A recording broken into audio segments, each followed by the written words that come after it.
All right, let's get right into it. We're on day 62 of the PLSM protocol, and the system is under some pretty significant pressure.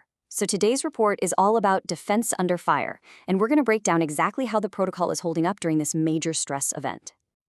Yeah, this is the big one. This is the number that's got everyone's attention. In just the last 2 days, we've seen the Plazm price take a nosedive, a 42% drop. So you see a number like that, and you gotta ask, right? Is this a full-blown panic? Or is this actually the system doing what it's supposed to do, a successful stress test? The data we're about to dig into is gonna give us the answer. Let's just lay out the hard numbers. Here we are, day 62. Plazm is sitting at 91 cents. That's that 42% drop we just talked about. And eShare, the governance token, it's taken a hit too, down to $9.98. Look, there's no way to sugarcoat this. It's a big, big correction. But, and this is a huge but, this is where the story gets really fascinating. Because while the price chart looks, pretty ugly, what's happening on-chain is telling a totally different story. Get this. While the price was dropping 42%, the amount of PLSM being staked, it jumped up by 22.5%. Wild, right? I mean, look at this. This visual just lays it all out. It's like a tale of two completely different worlds. On one hand, you've got the market price way down in the red. But on the other hand, you've got holder conviction. That's the staking, shooting straight up. These two metrics are going in totally opposite directions. So what on earth does that mean? Well, it's actually a classic sign of conviction.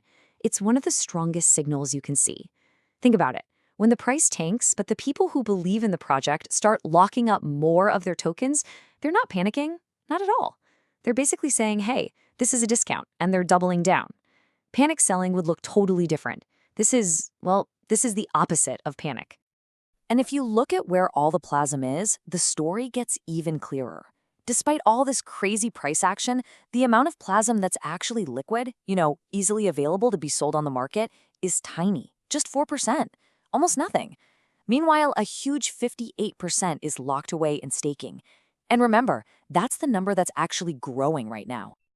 Oh, and it gets even better. While all this was happening, the protocol's burn mechanism just kicked into high gear. In just the last 2 days, another 1,870 Plazm tokens were just, poof, gone, permanently burned and removed from the supply. So the system is actively getting tighter while the price is down. And this leads us to a really, really important point. All those defense mechanisms we read about in the white paper, they're not just some theory on a page. They are live. They are active. They are working right now to handle exactly this kind of situation.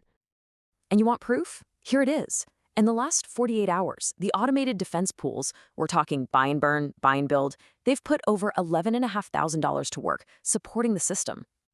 But here's where you see how smart the design really is. Not all the defense pools are acting the same. The eShare pools, yeah, they're deploying capital just like they're supposed to, helping to support the price.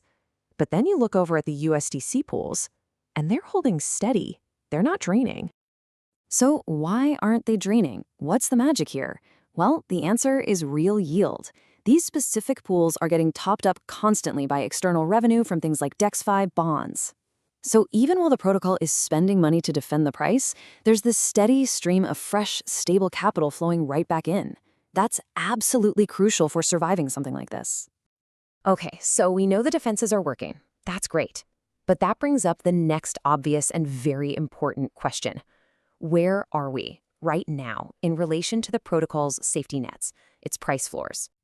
This kind of gives us the map of where we are. So let's look at the key levels. The absolute worst-case scenario floor, the base floor, is way down at 75 cents. The first line of defense, the all pools floor, is up at $1.25. And where are we? Right smack in the middle, 91 cents. So let's be super clear about what this means. Yes, we are below that first line of defense. That officially puts us in what you'd call a stress zone. But, and this is a big but, this is not a collapse. Those are two very, very different things. And we can actually put a number on that difference. At 91 cents, the price is still a full 21% above that absolute bottom, that base floor. That's a pretty significant cushion, a real safety margin. All right, so that's where we are. Now let's look at what's coming up right around the corner. This is the schedule for token releases over the next 7 days. As you can see, the potential sell pressure starts kind of small, and then it really starts to build up toward the end of the week.